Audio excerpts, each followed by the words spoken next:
Well, hey there, gang. Jim Jacobus here with JoyHauling.com. It's the website blog where we tell people what it takes to go full time, how we did it, and how you can too, if that's what you want to do. We've got a great interview today with a friend of mine named Jim Tome, who we met at the Grand Design Rally up in Elkhart just a couple of months ago. And Jim deals with black tanks. And unfortunately, that is one of the things that anybody that has an RV, whether you're full-time or not, has to deal with. And this guy's got a ton of information. It's going to help us all get better at dealing with this beautiful, wonderful, pleasant chore that we have of dealing with our black tanks. And I will tell you, if you'll do what Jim told you to, which Christy and I have done, we're customers of his, you're going to have a better time with your black tank than you've ever had before. So Jim, welcome to the interview here. Glad to have you on board, man. Thank you, sir. I appreciate it. Well, so, I mean, the first question I would have if I was listening to this interview is, how in the world did you get involved with, of all the options, black tanks? So why don't you share that with everybody? Yeah, that's probably the number one and first question that I always get asked when I'm doing a service on an RV. And it didn't start out as my life's work or my life's dream, but it certainly has ended up that way. I am an RV owner as well. We've had our Airstream travel trailer for almost 20 years now. And my original path in life was much like a lot of other people. I had an office job and worked in advertising for a long time. And we were out traveling down in Texas at one point and stumbled upon a rally, much like the one where I met you at, and had our tanks cleaned and kind of launched Kleen Tank from there on. And believe it or not, this is the second year that I've actually been doing this full time. So quit my office job, and now, like you said, now I deal with black tanks. Okay, well, so what's the second most question you get asked? Second most question is how can I stand the smell or the sight of what comes out? Which and the answer to that is, well, after 8 years, I've gotten pretty used to it. It's even though you might think it's a dirty job, actually, if you're careful, you follow the right processes, you rarely get anything on you. And to be honest, it kind of is what it is, and you just kind of get used to it, I guess. Yeah. Well, so I think I shared with you up in Elkhart. If not, I will share with you in the group here, because everybody has either had this experience or they're going to have it at some point in time. Our very first travel trailer, we literally bought it on a lark on a Thursday, which was Valentine's Day, and we were camping on Friday. I had no PDI. It was used. It was a great rig, which led us to where we are now. And nobody walked me through how to use anything or how to do anything. Well, we went to dump the black tank at the end of the 3-day camping trip that we were on, and I just went, hooked the hoses up. That seemed easy enough to do, and opened took the cap off of the deal to hook it all up, and it came gushing out. Nobody told me to close the black tank valve before we started using it. Well, the good news is that's a mistake you only make one time. We now have Valterra valves on the end of our deal to prevent any even small leakages and things like that. But I can tell you that that was a quick indoctrination, and again, a mistake you don't make very often. So for those of you out there who've done that, just chime in down there in the comments and let me know, just so I won't feel like the only goofball that's ever done that. Well, Jim, I want to do a couple of things during our interview today here. First thing is, I want you to talk about black tanks in general. And when you were doing our rig, you were kind enough to answer like a gazillion questions I had. And I felt that was really helpful. Even some of the things that you told me, I was like going, wait a minute, I've not heard that before. So we may stir up a little bit of a hornet's nest here about how you recommend this. But I always tell people, you're the guy that does it every day and does it regularly for a living. And so I'm going to certainly listen to you. Second thing is, I want you to tell them about your business. And then, as I understand, you're beginning to add franchisees as well. So we want to make sure that anybody out there that would love to get their hands into the black tank business might know how to do that. So fill us in on your approach to black tanks. And by the way, I keep saying black tanks, gray tanks as well. And my wife has been thoroughly thrilled with the the solution that you provided us to make the gray tank smell a little bit better as well. As a matter of fact, I've heard it, I think I heard it from you, that gray tanks can be nastier than black tanks. So walk us through what you do. I mean, how is your approach to tank care different, and what can we learn from it? Okay, sure. Well, first to kind of build on your story about having things come out on you. It doesn't happen to just any RVer. It actually happened to me once. I was early in my career with Kleen Tank, and as always, the RV owner likes to help, and I was okay with that in the beginning. Not so much now, because that one time. When the fellow wanted to help, he was carrying hoses and opening things, turning water on and off. And well, I ended up, in the end, I ended up getting covered in, you know what, Yeah. 250 gallons of it. Oh gosh. And it was quite an experience, pretty shocking. So now when I do a service, I'm happy to answer questions like I did for you, but no helping at all. It reminds me of that sign you see at the car dealership that says, if we do it, it costs this much. If you help, it costs twice as much. Oh, absolutely, So, absolutely. Yeah, and I always get people who either walk up or stand by and ask questions, even those that bring out their lawn chairs and drink beer in front of me, which is fine. yeah. But yeah, black and gray tanks are kind of my life right now. And to touch on your point about not having a lot of instruction, there's a lot of things out there, whether it's the manufacturer, the dealer, the guy that camps next to you, the online forums. We're always hearing advice. I think it's kind of the way society is right now. Part of the deal. Yep. And I'm not saying that I'm an expert, but I've been doing this now for 8 years, going on to my 9th year, and I've serviced over 500 RVs this year alone. And I think my record, or my the number that I'm up to, is up around 6,000 or 7,000 right now. So Oh wow. I've seen it all. Let's just put it that way. And We don't need any more description than that. That's good enough. yeah. So when it comes to black and gray tanks, like you're right, they can be pretty bad too. Our approach is pretty simple.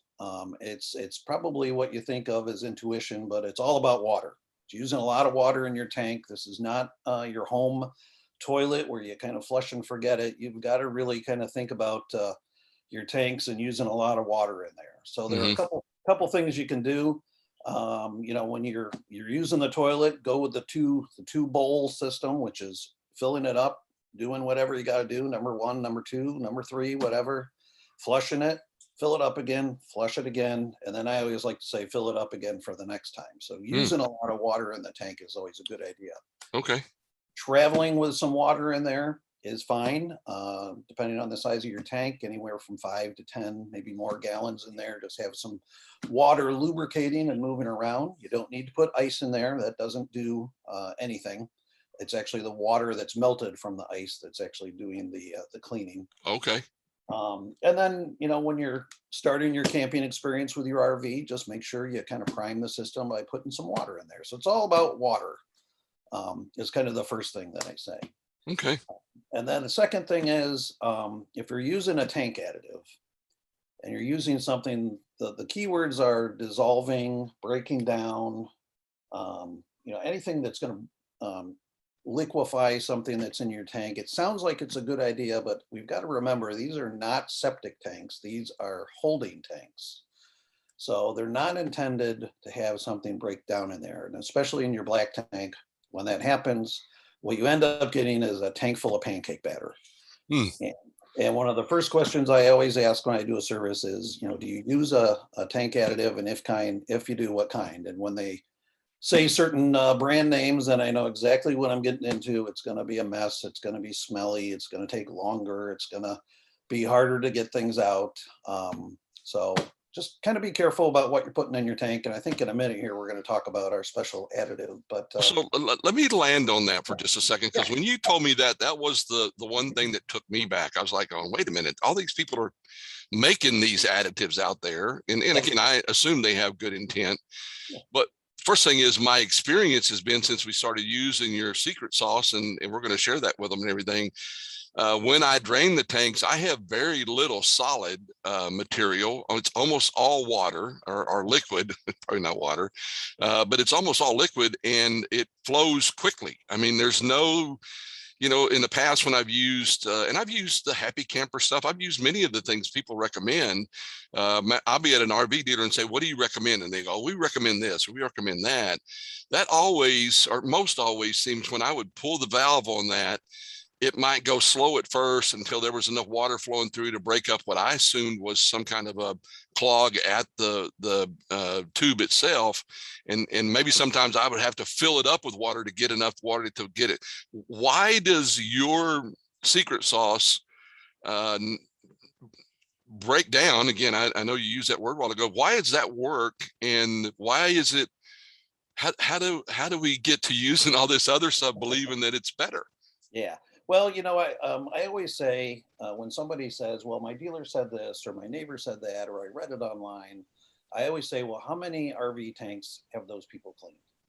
Okay. And, there are not a lot of us in my industry. And again, I kind of draw from my experience that I've worked on every kind of RV that there is. I pretty much am not surprised by any problems anymore. But what I have seen consistently, again, is people that use an additive that's designed to break the waste down have the worst tanks. It kind of comes out like a lava flow. It smells horrible. Yeah. They just have a really hard time getting it clean. They may think that they have a clog in there, which they probably do. Certainly, there's reduced tank capacity because you got waste that's just sticking to everything there and it just piling up. So I understand that that everybody likes to give advice, and there are companies that do provide different types of tank additives, but I got to tell you, my experience both as an RVer and as a professional is that you are just asking for trouble when you're putting an additive in there that's breaking something down. Okay. Well, so a couple of things come to my mind here. As people read this, and as I post it on social media, we're going to get some pushback. So I'm going to tell them to talk to you. All I can say is we've been using what you've told us now for 90 days since we left Grand Design. No hint of any kind of backups, no hint of any kind of clogs. Everything flowing immediately upon pulling the levers and everything. So unless I've just been lucky for 90 days, what you use works. And I'm going to share that with them. And do me a favor, tell us why this works. Let me go ahead and put that up there in front of them. And we actually, this is what we do now. Christy mixes it all up and we use it, and it has done exactly what you said, which is it's made the draining of the tanks totally worry-free for me now. So tell us about the secret sauce here, and tell us why it works when the others don't. Sure. So this is sort of a variation of the old Geo method, and that was sort of a 1960s, 70s tank handling process that involved, at that time, it involved like a detergent, like a liquid detergent, a bleach, and some sort of a water softener like a borax. Okay. Our version is a much more simplified than that. And we've gone through, I got to tell you, this is probably the 6th or 7th kind of concoction or version of it. We were always trying, different additives, different ratios. And this one is the one that we seem to think is the best. We've been using it in our RV for about 10 years now. It's basically a mixture of Pine Sol, Calgon, and a little bit of water.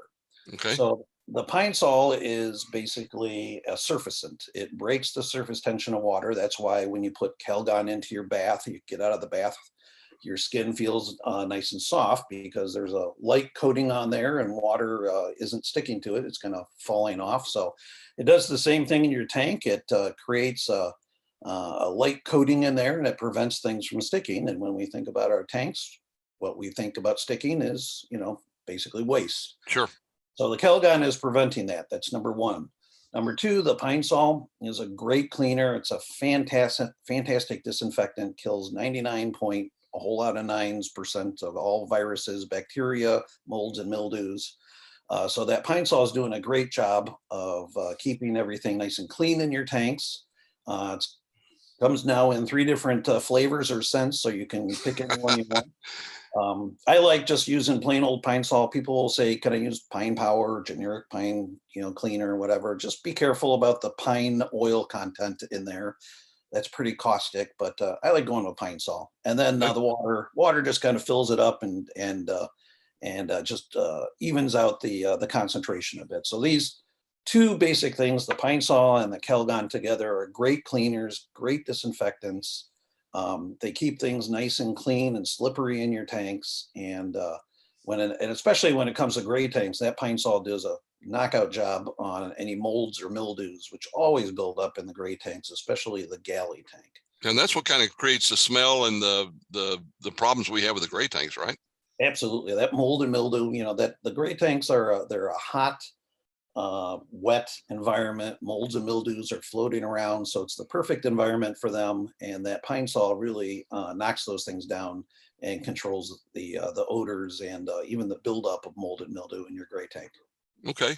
So the question I have, and I'm sure other people have out there, how does this particular solution help with breaking down the toilet paper and the waste material and everything?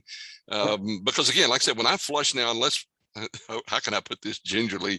Unless either Chrissy and I have had a recent episode in the toilet prior to draining, I don't see any floaties or anything like that. I don't see any paper. So how does that stuff get handled? Well, it actually doesn't really break down anything at all. You might not be experiencing that if you have a macerator toilet. That's pretty common, where that actually kind of blasts things up. And if you're using a toilet paper that's a 1-ply or an RV toilet paper, that naturally sort of breaks down. But this solution doesn't break down anything at all, actually. And as you mentioned, you kind of think about it. You want floaters and not sinkers. Yeah. Yeah. Okay.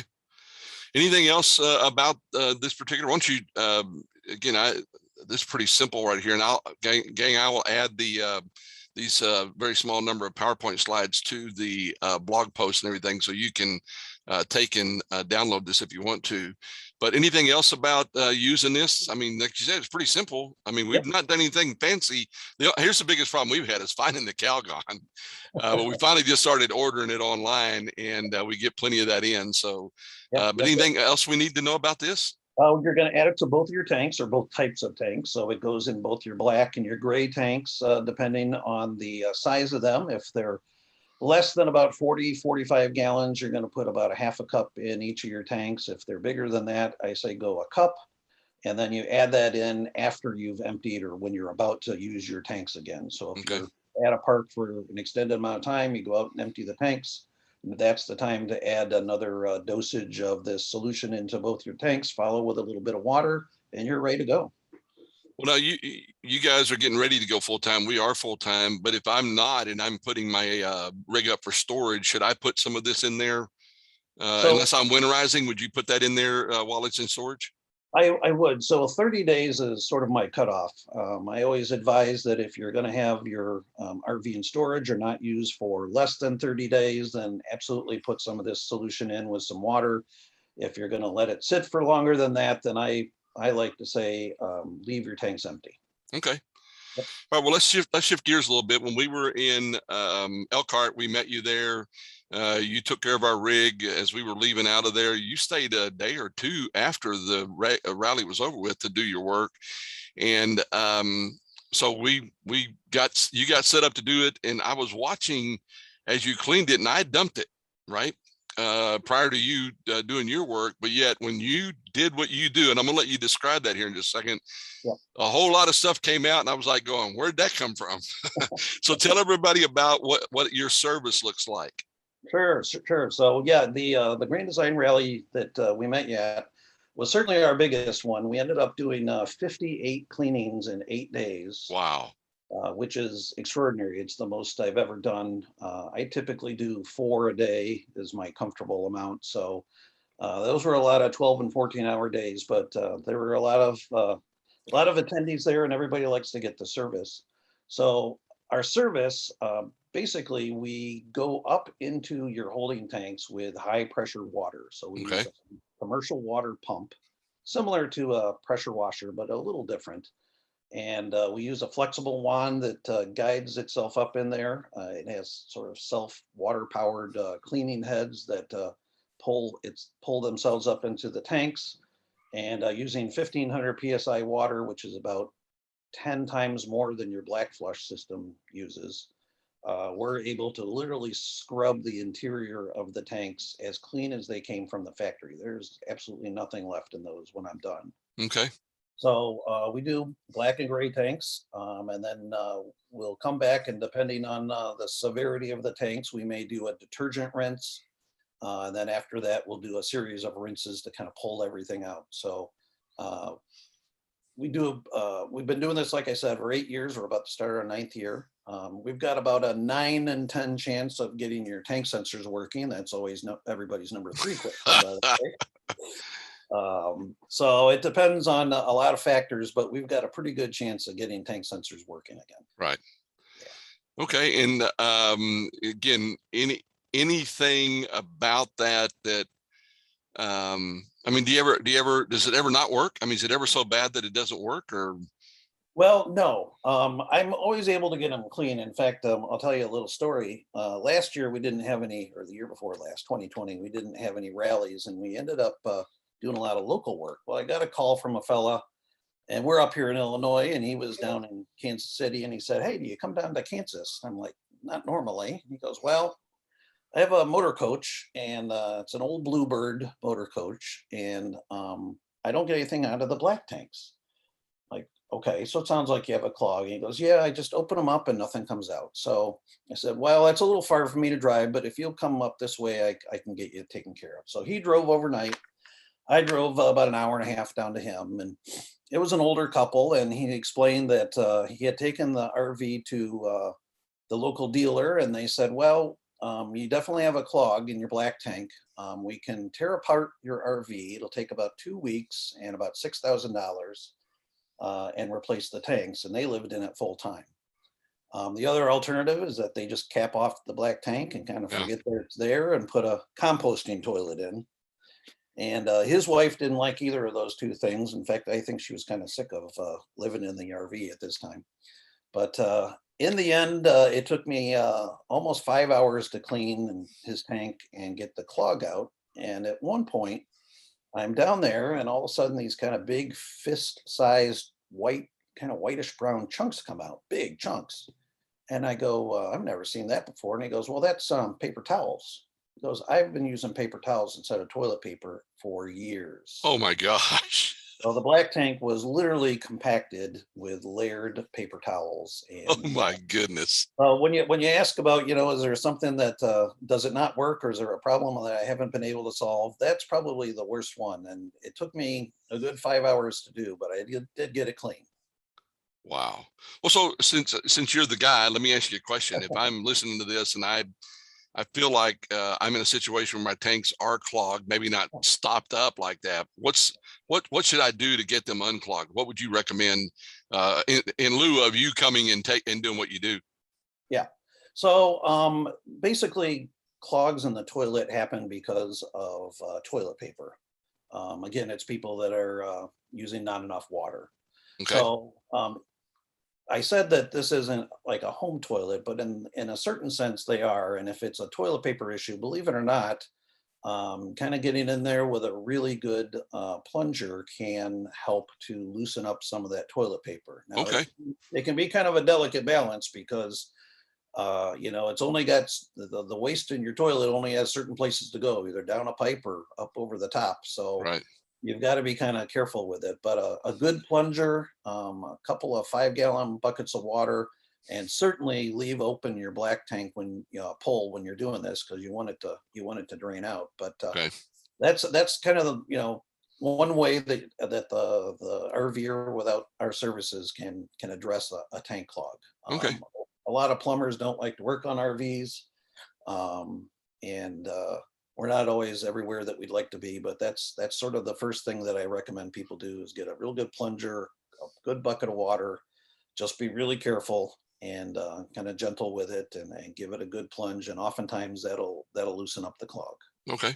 Yep. Well, and so you didn't mention this, but when we were in Elkhart, you also flushed our hot water heater for us. or Yeah, I'm sorry, our water heater for us. I understand hot water heater is redundant, but you took the time to do that. That's part of your service as well.